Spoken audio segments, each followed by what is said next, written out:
Bueno, buenas tardes a todos y a todas. Bienvenidos a una nueva sesión de Club de Lecturas, la número 287. Y hoy vamos a comenzar con ¿Quién domina el mundo? De Noam Chomsky, con la moderación de Paco Romero, conectado desde Torre Pacheco, Murcia.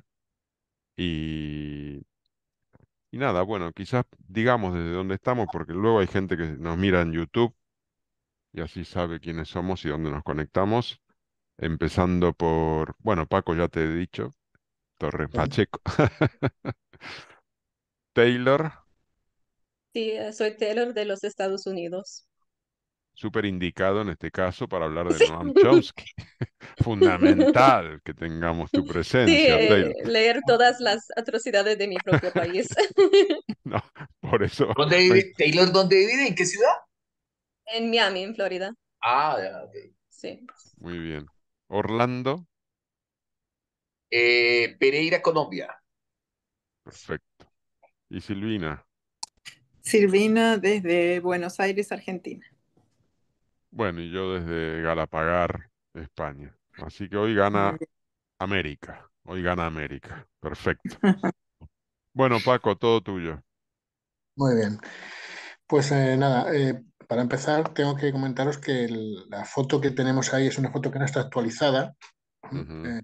El señor ahora tiene una barba blanca muy larga, parece no sé si es entre Papá Noel y un homeless, ¿no? Un vagabundo. Paco, ¿cuántos años tiene Chomsky?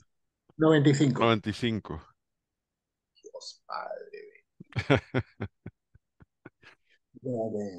Pero además pero se deja una barba así como muy como descuidada y tal. O sea, realmente tiene un aspecto, se nota mucho más la edad.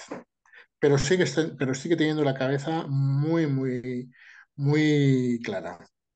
Sí, Os he hecho aquí una pequeña biografía. Imagino que Taylor ya le conoce sobradamente, pero para aquellos que no le conozcan, aunque su reputación académica se cimenta en estudios de gramática y lingüística. Su natividad ha ido creciendo paulatinamente por sus trabajos en los campos de la sociología, la economía y especialmente en la geografía. En el ámbito académico, su mayor aportación se dio en el análisis lingüístico y la ciencia cognitiva, el estudio de la mente y sus procesos. Fue fundador de la teoría de la gramática generativa transformacional, que está constitucionalmente aceptada, y que propugna que el cerebro posee un conocimiento innato, preprogramado, que facilita la adquisición y desarrollo. Aquello de la estructura profunda y Mira, a ver si es debajo de nuestro baño, de nuestro lavabo. perdón, ahí se está colando un sonido. Si podéis poner en mute vuestros... Ahí está, perfecto, gracias. Paco, yo no sé si tú te puedes mantener cerca del... No sé si es el móvil que estás usando, porque tu sonido es eh, como que va un poco y viene, va un poquito y viene. No sé si te puedes... Si tienes a un ver mic... ahora, a ver qué tal ahora. Bien, mejor. Bueno, bueno, en realidad la gran proyección mundial de Chomsky ha llegado a través de sus agudos y documentados estudios sobre geopolítica, divulgados ampliamente, y por su gran activismo político. The New York Times lo ha considerado el más importante de los pensadores contemporáneos, lo cual no es poco. Ujú. A punto de cumplir 95 años, lo va a hacer dentro de 2 semanas. Este irreductible disidente de origen judío se autodefine como socialista libertario. Sus escritos son furibundamente críticos con el capitalismo, con Israel y lo que considera el imperialismo estadounidense. Y en sus intervenciones públicas fía sus esperanzas en el inconformismo de los jóvenes para luchar por un mundo más justo. He hecho una pequeña sinopsis del libro para aquellos que no han podido hincar el diente. Es un brillante y documentado estudio acerca de cómo las élites de Estados Unidos han ido aislándose cada vez más ante cualquier restricción que la democracia pretende imponer a su poder. Mientras el grueso de la población es empujada a la apatía, desviada hacia el consumismo o al odio al vulnerable, a las corporaciones y los ricos se les permite cada vez más hacer lo que les plazca. Estructurado en 23 capítulos, hace un examen geopolítico de los mecanismos de los que se valen Estados Unidos y sus aliados en su empeño de control. Sus análisis abarcan desde perspectivas tan diversas como el terrorismo, la amenaza nuclear, la desigualdad económica y la emergencia climática. En su introducción nos cuenta Chomsky que el título no se refiere a una simple jerarquización de estados que imponen sus planteamientos económicos o políticos al resto. Postula que esas orientaciones ideológicas y prácticas son además adoptadas atendiendo a intereses particulares. Hay pruebas convincentes de que el impacto que ejercen las élites económicas y los grupos organizados que representan intereses empresariales en la política del gobierno de Estados Unidos es sustancial, mientras que los ciudadanos comunes y los grupos de interés de masas tienen poca o ninguna influencia, dice textualmente el autor. Algunos autores han señalado que la ausencia de un partido de masas en la política estadounidense se ha concretado en un sesgo de clase en la abstención, por una apatía política entre las clases bajas que nos retrotrae a la época del derecho de voto censitario, cuando el sufragio estaba restringido a varones libres con propiedades. En Europa, el declive democrático no es menos llamativo. En paralelo con el desplazamiento de las tomas de decisiones a la burocracia de Bruselas y las potencias financieras que ésta representa en gran medida. Como puso en evidencia la crisis de la deuda griega, la imposición de políticas de austeridad y los rescates a la banca. Se sigue así la tendencia presente en el capitalismo desde sus orígenes y que tiene en la era neoliberal sus propios rasgos, que son que los amos salen de las capas superiores de las economías cada vez más monopolizadas, las instituciones financieras con colosales y a menudo depredadoras y las multinacionales están protegidas por el poder del Estado y por las figuras políticas que en gran medida representan sus intereses. El incremento de la desigualdad social, el avance de la destrucción medioambiental o el crecimiento de la amenaza nuclear son patas de este monstruo que todavía estamos a tiempo de derrotar. Y entonces, con esta introducción yo planteaba las dos primeras cuestiones. La primera, ¿piensas que esa visión de apatía política de las clases populares de Estados Unidos sigue teniendo vigencia tras la aparición de Trump? Y llevándolo a Europa, ¿ves también la cesión de soberanía de la Unión Europea a las instituciones comunitarias como un declive democrático?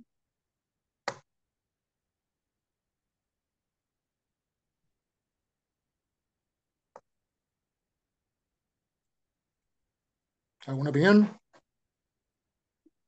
Pues Jorge.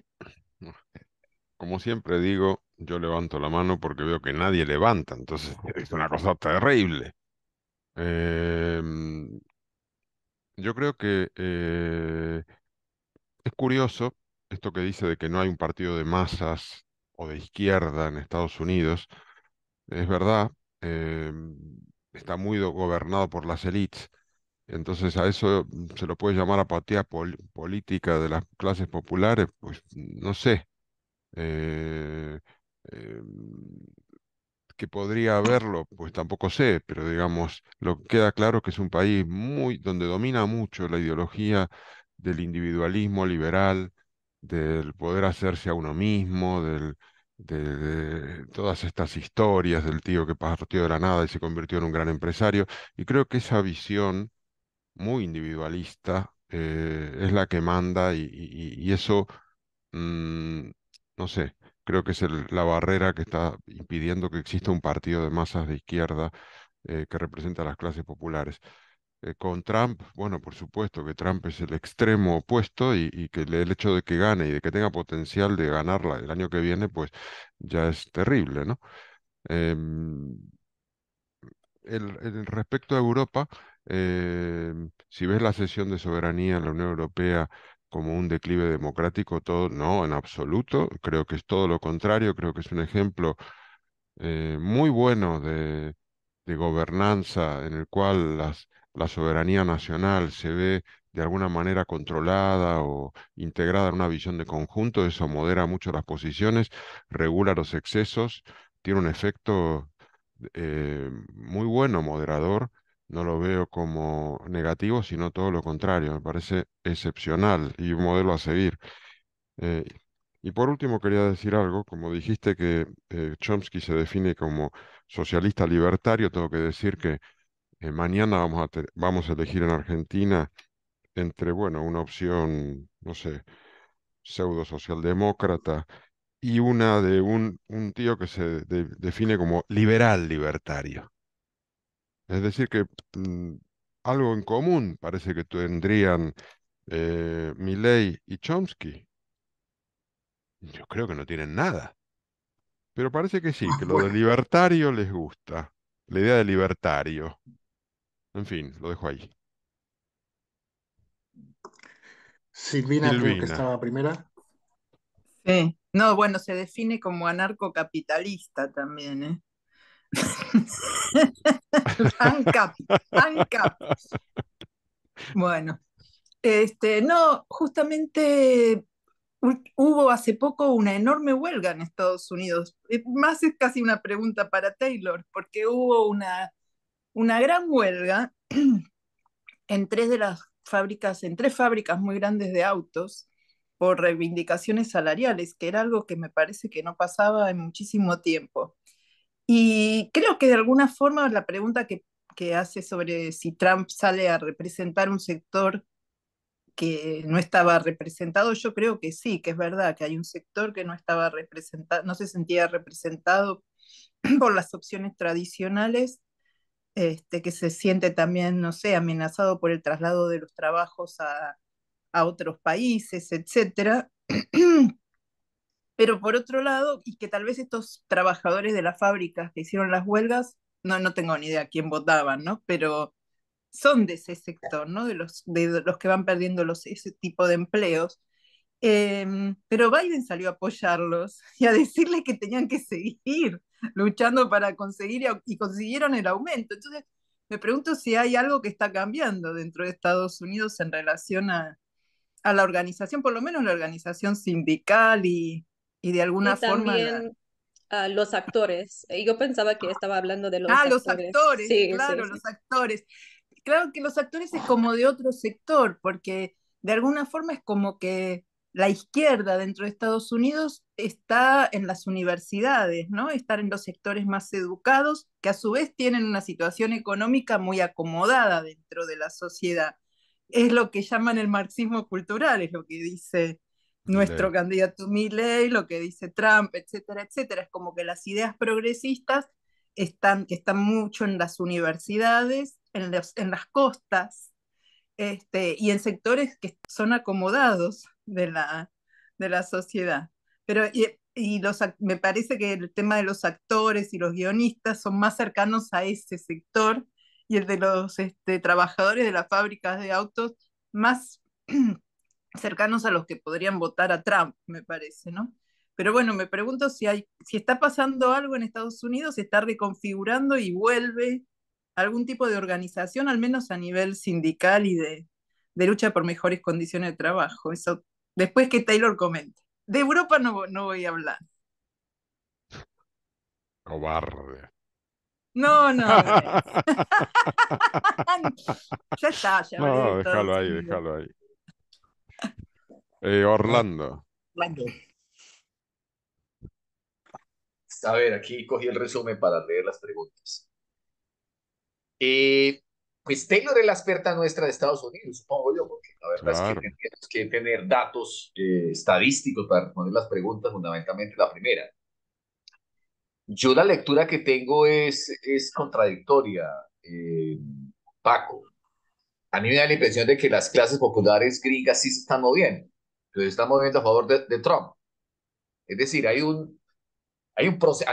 La última vez que estuve mirando como estadísticas electorales gringas, da la impresión de que el blanco pobre es como un modelo muy del centro de los Estados Unidos, de los estados del centro, no de los estados de las costas, lo que decía ahora Silvina. Esos blancos se han movido en la medida en que han sido desplazados por X y Z razón de escenario laboral, por ejemplo, son en gran medida la base de Trump. Eso es una cosa que leí o vi alguna vez. Entonces me parece que ahí hay cosa como contradictoria, ¿no? En lo de las huelgas de los obreros que dicen ustedes, hay una cosa interesante. Biden apoyó la huelga, pero Trump también apoyó la huelga. Ojo con eso, los dos apoyaron la huelga, no es solamente Biden. Y en lo de la pregunta 2, yo me uno a lo que dice Jorge, y es que yo sí pienso que ese mix que tienen en este momento en Europa les permite bloquear por ahora esa oleada de derecha tan grande que tiene de algunos países como Hungría, Polonia, ese lado allá me parece que está complicando. Pero, Jorge, le tengo una mala noticia, eso se puede voltear. En un momento determinado, si la mayoría de Europa se vuelve derecha, pues la comunidad completa será derecha y entonces correremos para el otro lado.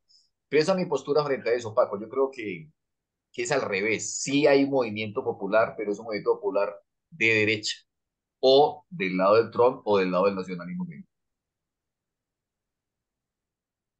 Muy bien. Pepa, Hola a todos, que no os había dicho hola antes. ¿qué tal?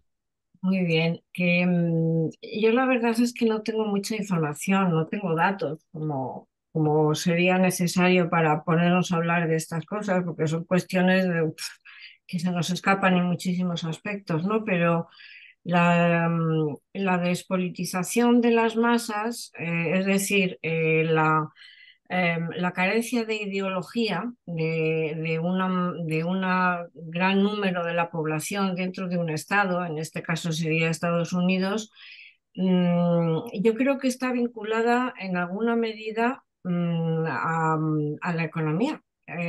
Tiene un trasfondo económico. Las masas que se sienten perjudicadas por las élites, porque se entiende, les parece que las élites trabajan para sí mismas y no para el resto, ¿no? Esas masas no tienen, yo creo, una conciencia política.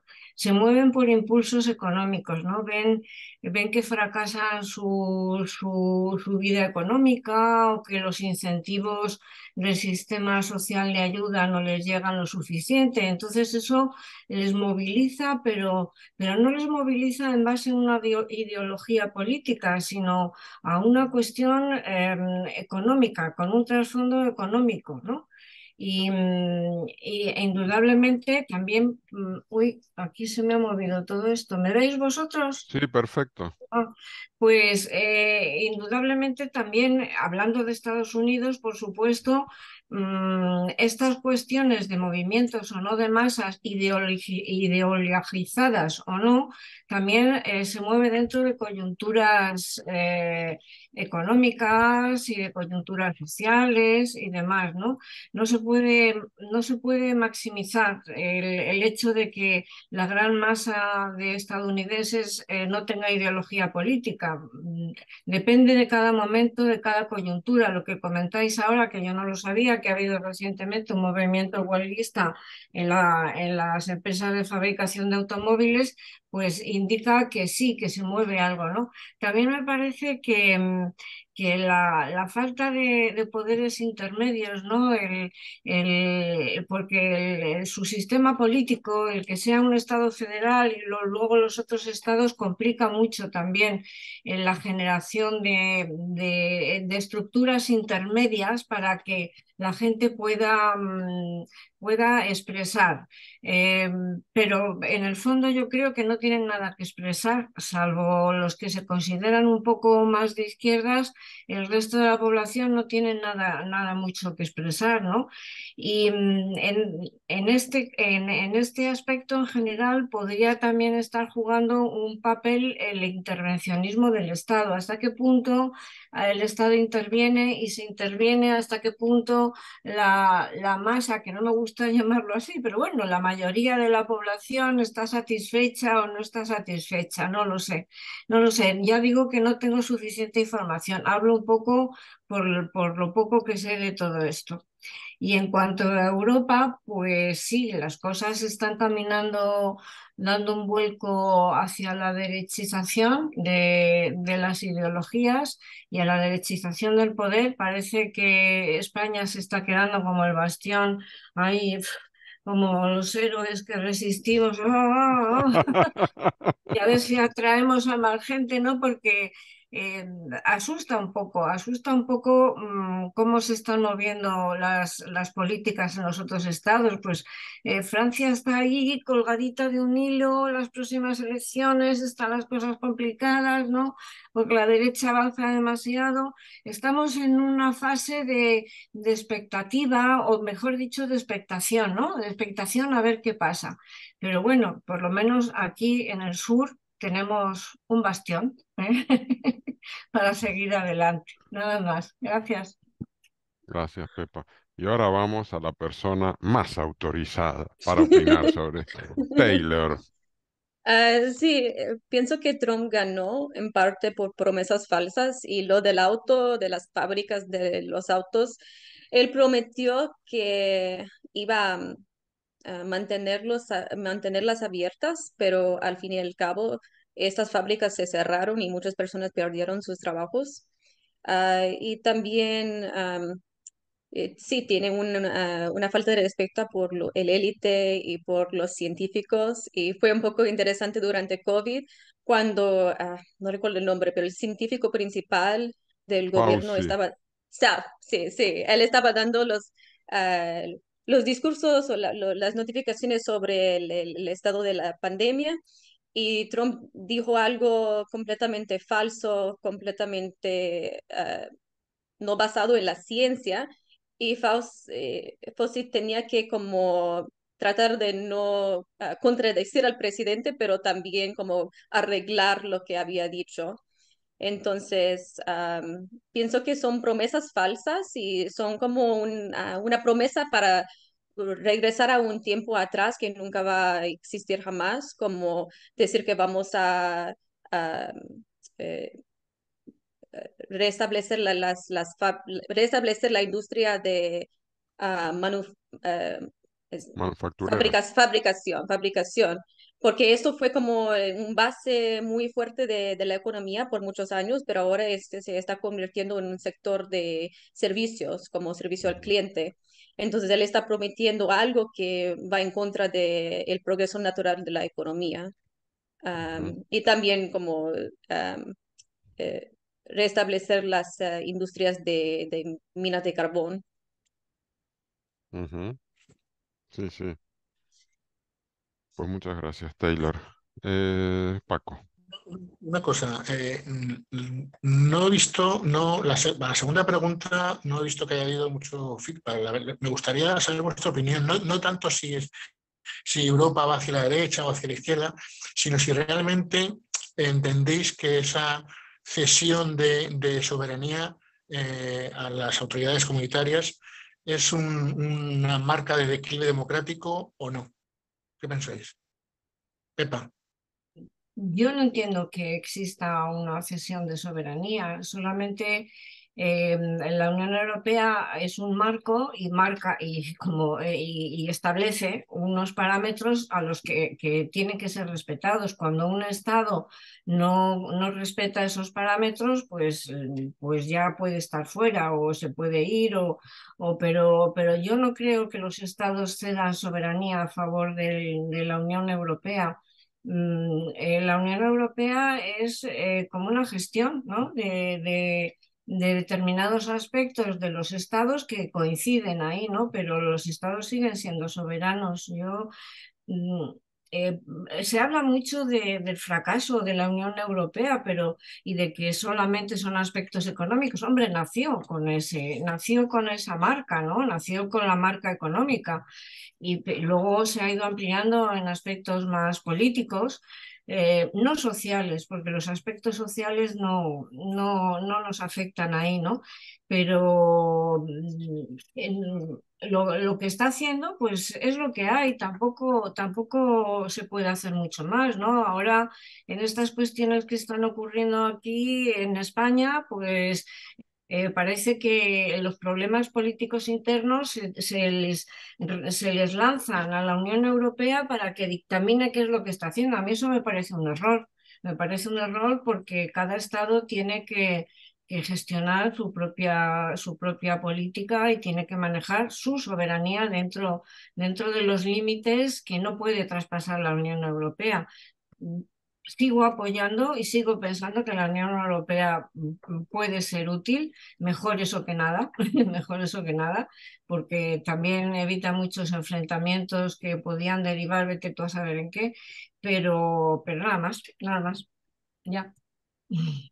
Gracias. Cristina, creo que tienes opinión al respecto. No, iba a decir algo, pero yo tampoco sé tanto, pero hay un parlamento, ¿no? Donde se Sí, eligen representantes desde los países. Entonces, yo lo veo más bien como una cosa intermedia en relación a la organización de un país federal, donde, como son los Estados Unidos y es Argentina, donde en Argentina se llaman provincias, que tienen sus propias autoridades y tienen, bueno, en la Argentina, por ejemplo, los recursos que están bajo la tierra son de las provincias y las provincias los pueden manejar como quieran, mientras que hay otros recursos que no.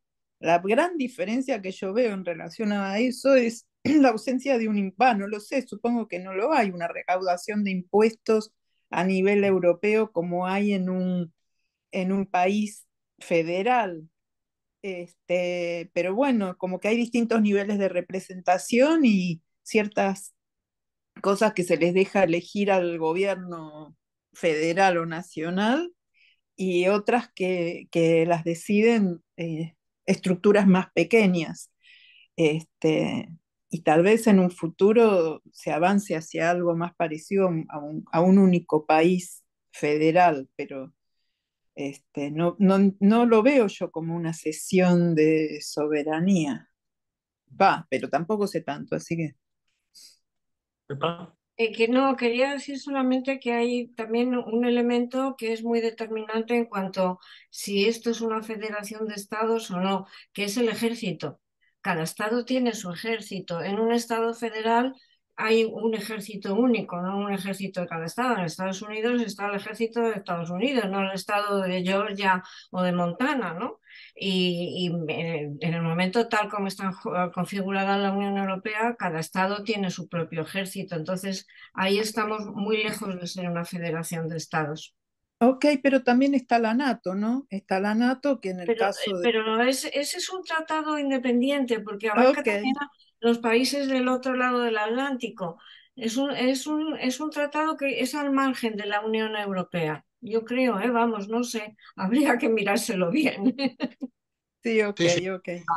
es al margen. Lo que pasa es que habría que ver qué grado de autonomía tienen esos ejércitos nacionales si hubiera una confrontación. De hecho, la idea es que haya una unión de acción también de la Unión Europea en conflictos internacionales, ¿no? En el caso de Ucrania se está viendo claramente, nadie da un paso sin consultar con el resto de los socios, ¿no? Claro, claro. Sí, está restringido por los hechos del caso, solamente cuando tiene que ver con, no sé, una violación de derechos humanos de uno de sus propios países. Mm. ujú. Jorge. No, simplemente quería decir que sí hay una cesión de soberanía muy evidente, monetaria. El Banco Central es europeo, los países no pueden emitir moneda. Eso es una cesión absoluta. Y a mí me parece muy bien. Claro. Pero y en muchos otros ámbitos. Por ejemplo, ahora se aprobó la ley de restauración de la naturaleza. Esa ley rige en todo el territorio europeo y todos los países tienen que implementarla. Va a suponer derribar presas, hacer grandes transformaciones para, no sé si para el 2050 recuperar o no sé cómo lo dicen, no, no es deshumanizar, es como recuperar el estado original de la naturaleza en un porcentaje importante de todo el territorio europeo. A mí me parece una ley fundamental y eso viene de Europa. Lo mismo todas las normativas para lograr los objetivos climáticos.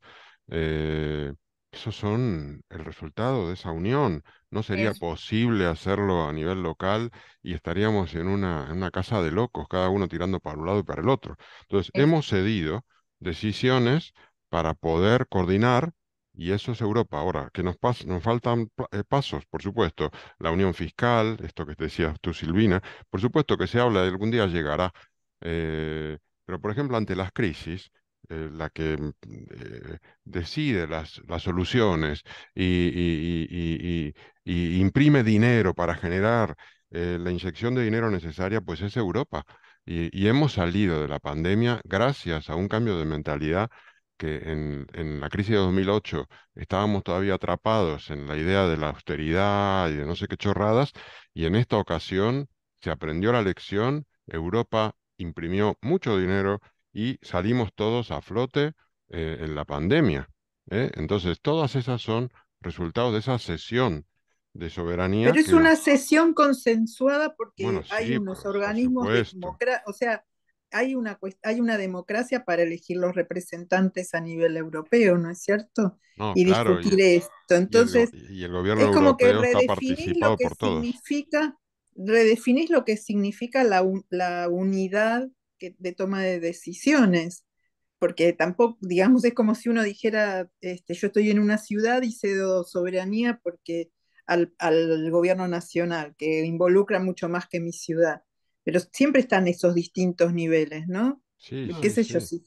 Pero especialmente si se hace de forma democrática, me parece que sigue siendo, estando la soberanía en todos los que participan de esa elección democrática de alguna forma, qué sé yo.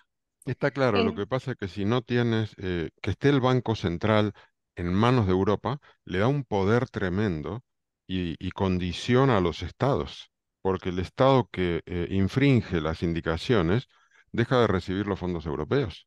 Y entonces tienen objetivos y eso eh, coordina las acciones de todos los países. Y si hay un díscolo, lo encaminan con esas restricciones. Si tenemos a Orbán, se le limita la entrega de fondos europeos. Entonces, eso es muy bueno. Es como, tiene una función como de policía, tiene una función como de control y de unificación de acciones. Bueno, no hablo más. En síntesis, no limita la democracia, la amplía. Mm. Ana, Sí, hola, buenas tardes a todos. Yo también creo que amplía la democracia. Lo que pasa que creo que todavía hay que dar pasitos para que haya una mayor explicación a los ciudadanos de Europa de cuáles son las competencias, cuáles son los estamentos que toman decisiones, eh, qué influencia tienen los eurodiputados de cada país en el conjunto de los países de la Unión Europea. Yo creo que hay que hacer todavía mucha pedagogía porque yo estoy convencida que ese es el camino, pero por otro lado estamos viendo siempre recular hacia los nacionalismos, recular. Entonces, yo creo que eso es porque no sé, eh, quizás que es complicado, ¿no? Pero cuando se creó la Unión Europea, yo creo que se debería haber hecho más, pues eso, pedagogía o más información a los ciudadanos y también lo de los fondos europeos, pues también hablar que esto es como el dinero de una familia. Quiero decir que el dinero no sale de la nada, que si a ti te llegan los fondos europeos, luego tú de alguna manera tendrás que devolverlos porque otro lo puede necesitar en otro momento. Simplemente es una redistribución según el momento social e histórico de los países, pero que no solamente es recibir, sino también dar. Entonces yo creo que ese tipo de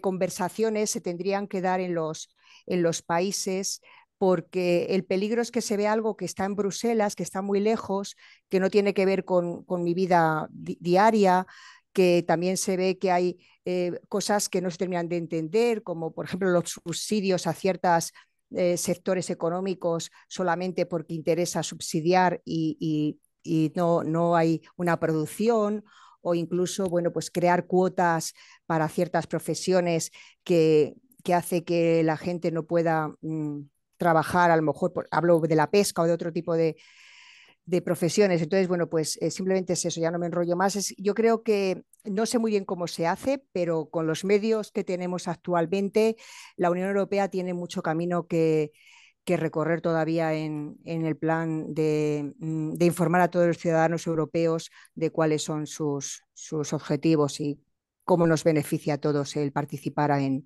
este grupo de países.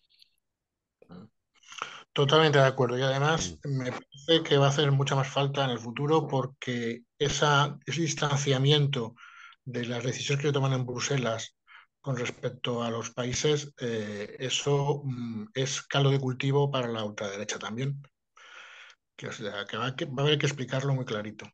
Ujú. Seguimos, si os parece. Sí.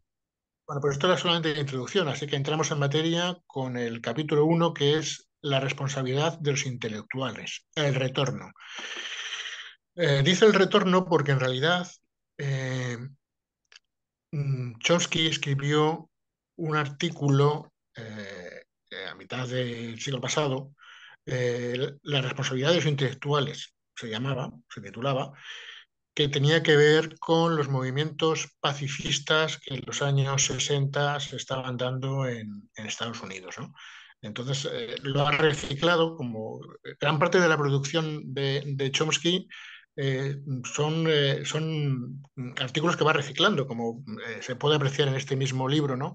Que retoma una y otra vez algunos temas, incluso con reiterando algunas ideas, ¿no? Bueno, pues aquí nos habla de que el concepto de intelectual, en el sentido moderno, ganó relieve en el Manifiesto de los Intelectuales de 1898, en el que los Dreyfusards, inspirados por la carta abierta de protesta de Émile Zola al presidente de Francia, condenaron tanto la acusación infundada al oficial francés Alfred Dreyfus por traición como el posterior encubrimiento militar. Es decir, este grupo transmite la imagen de los intelectuales como defensores de la justicia, con valor e integridad. No obstante, en su momento los Dreyfusards eran minoría entre sus iguales, que los tacharon, entre otras cosas, de anarquistas de atril, una expresión que utiliza varias veces a lo largo del libro. El autor se plantea cuáles eran realmente los intelectuales y para dilucidarlo establece dos categorías, los que apoyan el poder o los que lo criticaban. Los primeros reciben aprobación general y en ocasiones muchas prebendas, mientras que a los segundos se les desacredita y castiga. Y él lo sabe muy bien porque se encuentra en ese grupo. La movilización de los intelectuales para apoyar a sus países en la Primera Guerra Mundial puede ser un buen ejemplo de ello. Aunque de forma general intelectuales de todas las ideologías se alinearon con entusiasmo belicista con los planteamientos de sus respectivos bandos, también hubo intelectuales como Bertrand Russell, Rosa Luxemburgo o Herr Debs que hicieron pública su discrepancia en la versión oficial y pagaron un precio por cuestionar la autoridad y el orden establecido. Posteriormente se ha ampliado el ámbito del concepto intelectual hasta los tecnócratas, pensadores responsables y serios que se dedican a la labor constructiva de moderar la estrategia política dentro de las instituciones y a garantizar que el adoctrinamiento de los jóvenes siga su curso.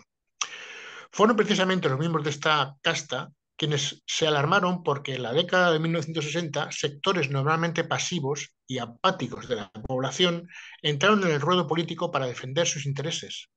Las minorías, las mujeres, los jóvenes, los mayores, la clase obrera, todo un incordio para los principales arquitectos de la política gubernamental en defensa del puesto internacional, claro. En realidad, la concepción de estos arquitectos se corresponde con un ideal aristocrático, en consonancia con la Constitución de Estados Unidos, y se refiere a hombres puros y nobles, cuya sabiduría puede discernir mejor el verdadero interés de su país y cuyo patriotismo y amor por la justicia serán menos propensos a sacrificarse ante consideraciones temporales o parciales. Es decir, serían custodios del interés general frente a las travesuras de las mayorías democráticas. Esta esta beatífica previsión encaja con algunos planteamientos psicológicos de los años 30 que vinculaban inteligencia con moralidad, por lo que concluían que nuestros superiores en capacidad son, en promedio, nuestros benefactores y a menudo es más seguro confiar nuestros intereses a ellos que a nosotros mismos. Chomsky critica duramente que la responsabilidad intelectual se juzgue dependiendo del lugar desde donde se contempla y no de los valores que defienda. Así, por ejemplo, los disidentes que en los países de Europa del Este pedían libertad gozaban a los ojos de Estados Unidos de una consideración que se negaba a los sacerdotes que pedían la libertad en Latinoamérica. En este sentido, señala que las guerras de Estados Unidos en Latinoamérica entre 1960 y 1990, al margen de sus horrores, tienen un gran significado histórico como guerras contra la Iglesia Católica para aplastar una terrible herejía proclamada en el Concilio Vaticano II, que restauraba las enseñanzas de los evangelios tomando partida por los pobres y de la que derivó la llamada teología de la liberación. A juicio de Chomsky, el prefacio de la sucesión de batallas fue la decisión de J. F. Kennedy de orientar sus esfuerzos militares en Latinoamérica a la eufemísticamente conocida como seguridad interna, que no es otra que la disposición a aplastar a las poblaciones de esos países si sus aspiraciones no encajaban con las de Washington. Así primero llegó el respaldo al golpe de Estado de Brasil y luego los de Chile y Argentina, cada uno de ellos con sus brutales represiones. En El Salvador fueron hitos en esta guerra el asesinato del arzobispo Romero mientras oficiaba misa en 1980 y el de 8 personas de la Universidad Centroamericana, 5 de ellos españoles jesuitas, en 1989. Y al año siguiente, la sorprendente victoria electoral en Haití de Jean-Bertrand Aristide, sacerdote de la Teología de la Liberación, decidió al gobierno norteamericano a respaldar un golpe de Estado. Obligó a repetir las elecciones y tras la nueva victoria de Aristide, su secuestro y su expulsión a África Central.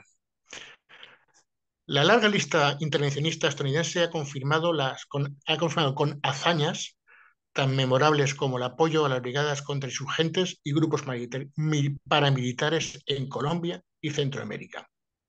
Chomsky se lamenta de la poca relevancia de las discrepancias en su país de las actividades inmorales que a su juicio llevan a cabo, en la que se incluyen el asesinato de Osama Bin Laden, que podía haber sido capturado y juzgado en lugar de haberle matado y de haber hecho desaparecer su cadáver.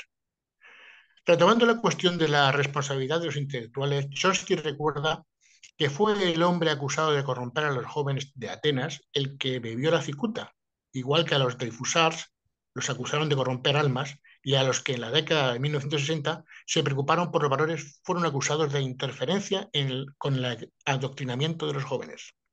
El autor concluye que los intelectuales son privilegiados. El privilegio genera oportunidad y la oportunidad confiere responsabilidades. Un individuo puede elegir. Eso suena un poco a lo de Superman, a lo de Spiderman, ¿no? De Ujú. todo superpoder requiere asumir responsabilidades. Bueno, esto nos lleva a la pregunta 3 y 4. ¿Hasta dónde debe llegar el compromiso de los intelectuales que usan su estatus y notoriedad para fomentar causas en las que creen? ¿Quién ocupa el papel de intelectual en la conciencia de tu país? Y la 4, ¿qué balance deja la teoría de la liberación? La teología de la liberación, perdona.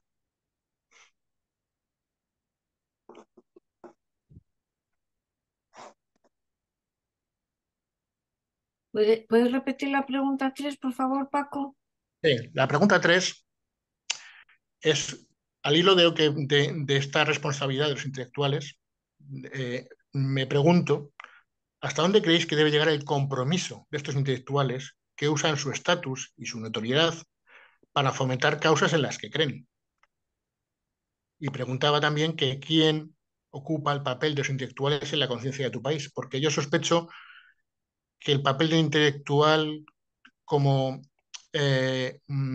conciencia moral ha cambiado de los años 60 a este principio de nuevo siglo. Silvina.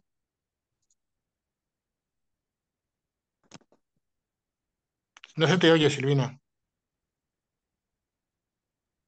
Me parece importante que frente a ciertas causas los intelectuales hagan declaraciones, pero a veces también sucede que si esas declaraciones, digamos, no tienen un consenso muy amplio, después, eh, cuando hacen algún tipo de comentario vinculado a su experticia, por ejemplo, el tema del cambio climático es uno de esos temas, ¿no?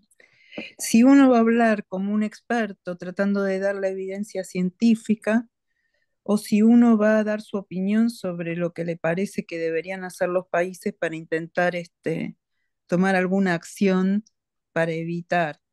Entonces, a veces tener los dos roles lleva, o sea, por un lado hay una cuestión que es tal vez una cosa más de una recomendación, un consejo, y por otro lado está el tema de la evidencia científica. Entonces, a veces, como no hay un consenso en la sociedad sobre cómo hacer, cómo avanzar, se desacredita, se toma como que todo es una opinión y se desacredita la evidencia científica, que es el aporte que pueden dar las personas expertas en ese tema.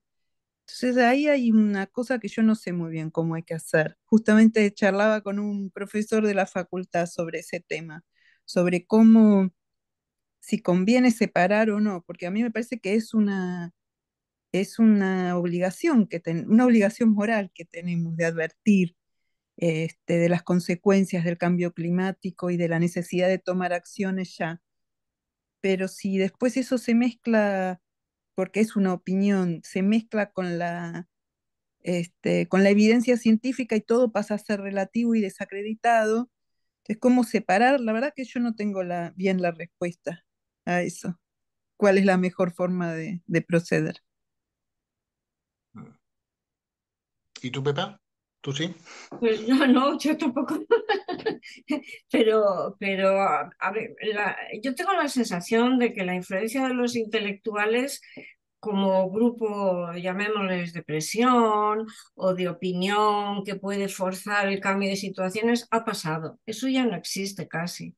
Eso en los años 30 en España, en los años 40 en Europa, sí, había intelectuales que tenían una gran fuerza moral, por decirlo de alguna manera. Jean-Paul Sartre tenía una gran fuerza moral en la población, ¿no? Estemos o no estemos de acuerdo con su ideología política. Yo creo que ese tiempo ha pasado, que ya los intelectuales no saltan al panorama de la política o de la opinión política como se saltaba antes, ¿no? Ya fueran literatos, ya fueran filósofos, ya fueran dramaturgos, ya yo creo que eso ya ha pasado. Ahora está ese medio de influir en la política, ahora está completamente desvirtuado por esta historia de las redes sociales. Aquí todo el mundo opina y todo el mundo dice lo que quiere y le sale de la cabeza y lo lanza ahí. Entonces, eh, pienso que ese papel de los intelectuales ya no existe o existe poco, ¿no? No pasan más allá de firmar manifiestos, que la palabra manifiesto tiene unas connotaciones muy concretas, ¿no? Es una declaración de principios, es una declaración de lo que se quiere hacer o lo que se debería hacer, pero que luego ni se hace ni nada, ¿no? Yo creo y ahora, de verdad, yo estoy pensando a alguien que pueda ser un intelectual y no se me ocurre ninguno, se me ocurre nadie que tenga una fuerza, que su opinión como intelectual tenga fuerza moral para influir en la población. No se me ocurre, ¿no?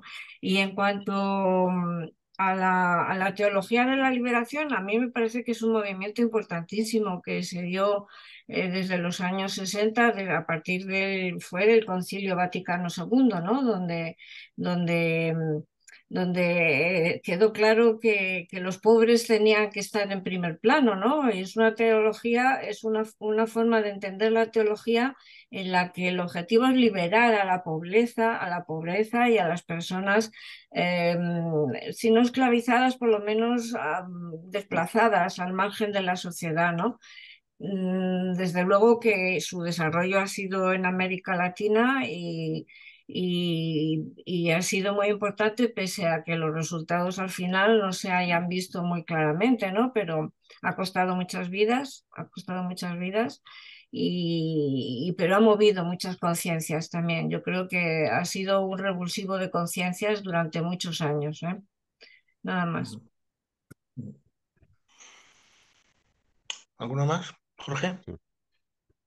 Sí, yo creo que como el mundo se ha dividido en dos bloques y cada vez están más acusados, y este nuevo bloque que no sé si llamarlo trampista, neocon, eh, basa o se centra en criticar justamente lo que decías tú, Virginia, Silvina, el marxismo cultural, eh, y en ese marxismo cultural entrarían los intelectuales, los intelectuales del siglo pasado, digamos, pero entonces ahora están cuestionados y ahora siempre tenemos dos discursos posibles. Por ejemplo, un intelectual actual que podríamos considerar que es, no sé, Mario Vargas Llosa, ahora está en la línea neocon trampista y es un intelectual. Y apela a su prestigio para que se le preste atención a las tonterías que dice. Incluso ha firmado un manifiesto de apoyo a Milei, que es el nuevo Hitler del siglo XXI. Una cosa aberrante. Por tanto, tenemos como dos líneas. Me gusta lo que decía Silvina, ¿no? Que la comunidad científica debería jugar un papel y ser los intelectuales del siglo XXI y de alguna manera, basados en la evidencia científica, poder impedir que aparezcan intelectuales de pacotilla que dicen cualquier pavada.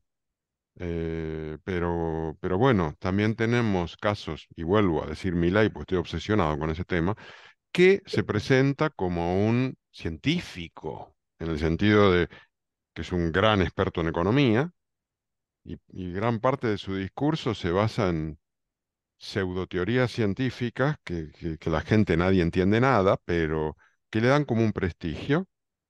Em, entonces, al final, es una situación espantosa. Em, ¿Quién ocupa el papel de los intelectuales en la conciencia de tu país? Pues yo creo que ahora, pues, es que no, estoy de acuerdo con Pepa, no sé, están muy venidos a menos. Quizás la prensa manifiesta más posiciones intelectuales, algunas, y entonces todos tenemos algún periódico de referencia al que leemos para tener opinión. No sé, yo soy un lector diario del País y de Guardian. Son los dos periódicos en los que confío más y bueno, y no sé si eso me está influyendo y si esa es la verdad intelectual a la que yo sigo. Respecto a la teología de la liberación, comparto con Pepa que me parece que fue un movimiento buenísimo y creo que el Papa actual, que era muy conservador en sus posiciones, pues de alguna manera el hecho de provenir de Latinoamérica le hizo incorporar ciertos valores de la teoría de la liberación y es un Papa finalmente progresista el resultado, dentro de lo que es la Iglesia. Es decir, que al final ha logrado influir a tal Perdón, manera, dentro del oxímoron que puede ser un papa progresista. Eso es un oxímoron. por supuesto, pero digamos en comparación al resto, a lo que es la iglesia en su conjunto y, su, Y al papa anterior que era y al nazi. papa y que era un intelectual, se presentaba como un intelectual, era un tipo súper leído, súper tal. Pues este papa, pues yo creo que la teología de la liberación lo ha influido. En fin, hasta ahí. Ahora te doy la vez, Ana, pero quería puntualizarte una cosa con respecto al Papa. Yo no sé en qué momento hizo el cambio, pero hasta donde yo sé, el Papa, cuando estaba en Argentina, no es que fuera seguidor de la teoría de la liberación, sino que era justamente alguien que Muy conservador. sí, sí, pero no solo eso, sino que por sus acciones llegó a denunciar a curas que estaban, bueno, a sacerdotes que estaban implicados en la teoría de la liberación, en la teología de la liberación. O sea, que no vino con las manos limpias. No sé dónde vio, dónde se cayó del caballo y cambió de idea, pero que no parece que sea una consecuencia natural de que como estuvo en Latinoamérica es progresista. Yo no lo veo tan así, ¿eh? Pero bueno, Ana, por favor. Sí, pues es que yo tampoco sé muy bien eh, dónde encontrar intelectuales que puedan influir, porque yo os voy a decir mi percepción, ¿no? Y escuchando la radio, leyendo la prensa, navegando por internet, yo lo que encuentro son profesionales, filósofos, economistas, por ejemplo, sociólogos, científicos, ¿no? En cualquier área de la ciencia, que lo que hacen es que escriben libros. Entonces, escriben un libro, vuelcan ahí sus ideas, sus opiniones, sus conocimientos, como dice Silvina. O sea, quiero decir, y, y ya está. Yo no veo que haya ahora mismo, por ejemplo, en lo que yo conozco, ¿no? Un, una influencia colectiva del mundo intelectual. No creo que, que yo sepa, ¿no? Que haya interés por hacer cambios sociales, sino es por verter opiniones, por contar cosas que pueden ser útiles para los ciudadanos o para las organizaciones, para mejorar la eficiencia en las relaciones humanas en las empresas o en las producciones o en conseguir, pues eso, conservar el medio ambiente, cosas así, pero no veo una intención, por lo menos no conozco a nadie que desde el punto de vista de la intelectualidad quiera influir en cambiar las reglas sociales. No se me ocurre. ¿Y en Colombia, Orlando? Yo no sé qué va a suceder en ese grupo si mi ley mañana gana, porque Jorge, No, yo como yo estoy en España, puedo opinar y sufrir, pero la que va a sufrir de verdad es mi hermana, que encima trabaja en en el CONICET y que se supone al que mi otro día ley la he hecho, lo va a al otro día cerrar. la he hecho. Claro. Yo ya avisé a mi familia que tengo todas las habitaciones de mi casa disponibles para que vengan para aquí. Bueno, arranquemos con las preguntas. Eh, pues yo pienso, Paco, que Humberto Eco, un gran intelectual que falleció hace poco, dijo una cosa aterradora, y es que las redes sociales desvirtuaron totalmente lo que es esta vaina de los intelectuales. Ah, ya lo dijeron ustedes aquí. Cualquier idiota dice una barbaridad en una red social y tiene más eco que cualquier libro escrito por el mega intelectual del planeta. Uno lee unas cosas que uno dice, ¿qué es esto? Por Dios. Disparado. Ahí ya tenemos una discusión muy grande. El poder de los intelectuales, y lo dijo ahora, creo que Pepa, cada vez es menos. O sea, ahí tenemos un gran lío, un gran problema. Eh, el tema de la teología de la liberación, yo tengo una discusión ahí con ustedes, los invito a verse una... Yo no, es que yo veo tanta cosa.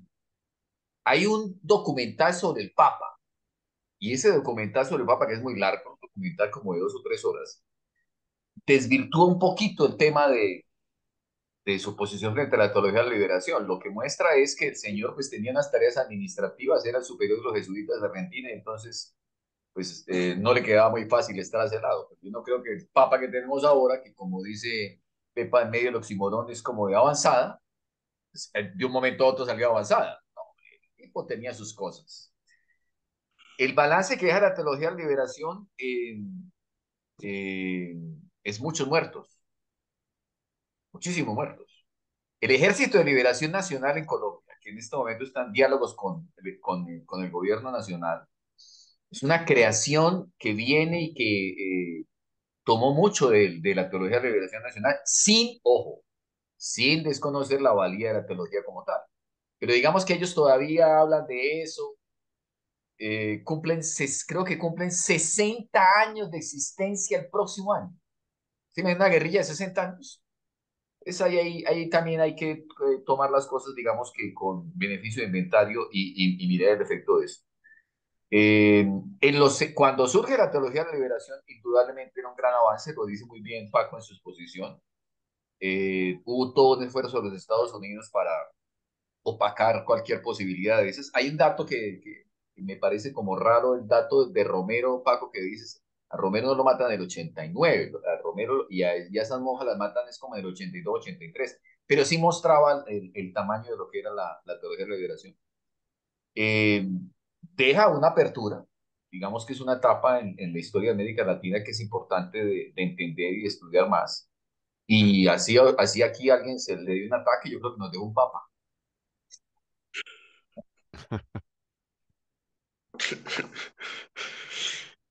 Muy bien, si ninguno queréis aportar nada más, pasamos al siguiente capítulo, Sí. que tiene el bonito título. Yo quería decir una cosa más en relación a lo de los intelectuales. Es verdad que no influyen sobre la sociedad, tal vez influyen sobre otros intelectuales, pero aparece un poco siempre que hay algún dilema moral para tratar de discutir. Pero últimamente, como dijo Jorge, es como que hay dos grandes sectores, ¿no? La derecha a la derecha y los sectores más progresistas de alguna forma. Y entonces también los intelectuales ya que antes podían estar por arriba de toda esa división están catalogados en un lado o en el otro y sus opiniones se las toma o no dependiendo del sector al que pertenezcan. Pero bueno, alguna que se me ocurre a mí ahora es esta Judith Butler, que últimamente escribió algo sobre Israel y Hamas, que es un tema bien complicado, ¿no? Ujú. Este, pero bueno, no sé cuánto, tal vez influye sobre las decisiones que toman los gobiernos. Algunos gobiernos tienen asesores científicos seguro tienen, para, bueno, Much- para... mm, muchas veces la información que proveen los intelectuales no están en una forma muy digerible para la gente común. Como yo leo un libro de una psicóloga que tiene como un doctorado en psicología y ella dijo que muchas veces sus profesores le criticaron por escribir libros para el público, porque en cierto sentido los intelectuales respetan las personas que tratan de ofuscar y hablar en términos muy difíciles. difíciles para la gente común. Entonces, con esto tendría que tener un intelectual con un poco de sabiduría, conocimiento sobre cómo hacer que sus conocimientos sean más asequibles para la gente común. Ujú, ujú. Ujú. Bueno. De todas formas, Silvina, yo creo que los intelectuales, esa, esa, esa, mm, esa doble vertiente siempre ha existido. Quiero decir que ha habido siempre intelectuales que han estado en un lado defendiendo unos intereses y otros enfrente, desde el mismo caso Dreyfus, ¿no? O sea que no parece que sea muy diferente de cómo es ahora. No sé. Sí, bueno, lo dice Chomsky, hay dos intelectuales, los que van con el poder y los que lo cuestionan. Paco, te has quedado congelado.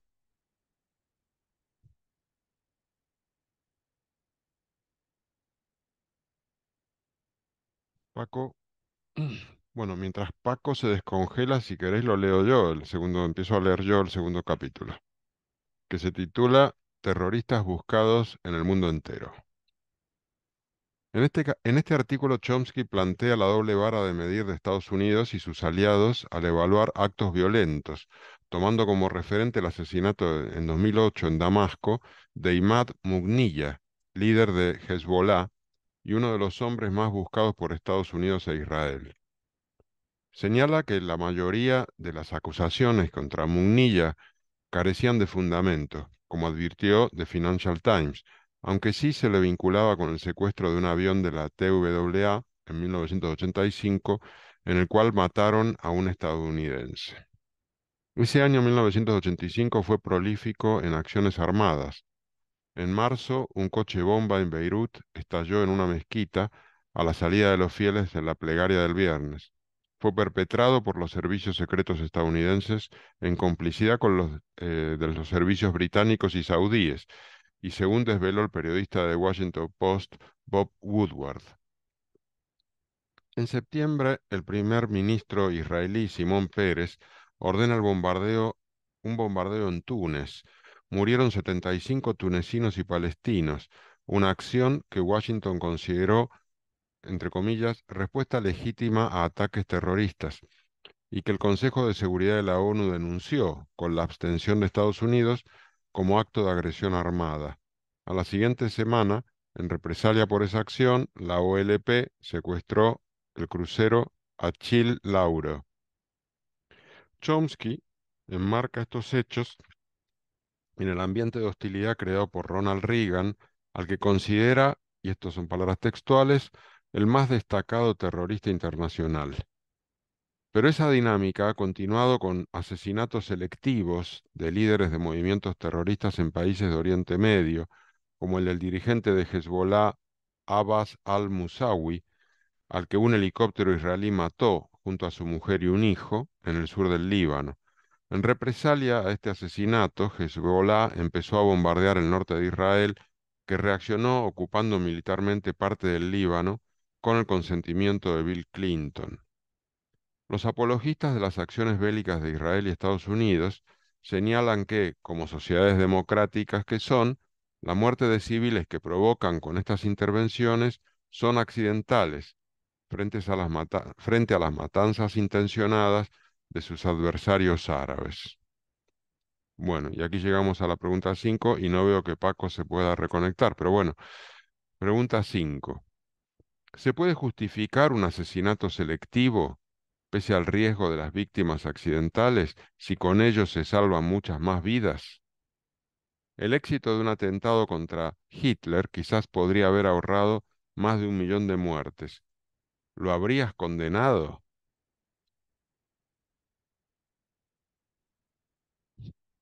Bueno, la verdad es que Paco nos pone preguntas harto difíciles.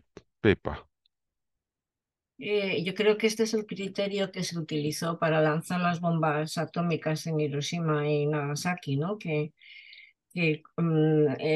si se lanzaban las bombas, la guerra iba a terminar, porque se suponía, decían los estadounidenses, que los japoneses estaban perpetrando un ataque masivo que iba a causar más muertos de los que realmente causarían las bombas. Ese es el argumento, ¿no?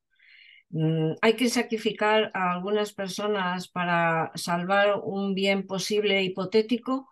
Pues yo creo, yo me lo cuestiono, yo creo que no, vamos, a mí no, yo no comparto esa justificación de los daños colaterales de una acción armada para salvar otras cuestiones.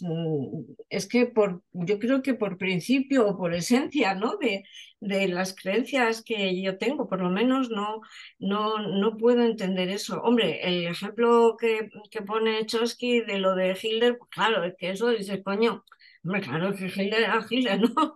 Y habérselo cargado a tiempo, fíjate lo que habría evitado. Aunque en ese ataque hubiese muerto, bueno, pues no sé, a lo mejor ahí, fíjate, después de conocer las consecuencias de los millones de muertos de la Segunda Guerra Mundial, pero a mí me parece muy cuestionable ese principio que para Ujú. evitar un mal mayor se cause un mal menor a personas que incluso son ajenas al conflicto. Yo me parece cuestionable, por lo menos, Sí. cuando menos, ¿eh?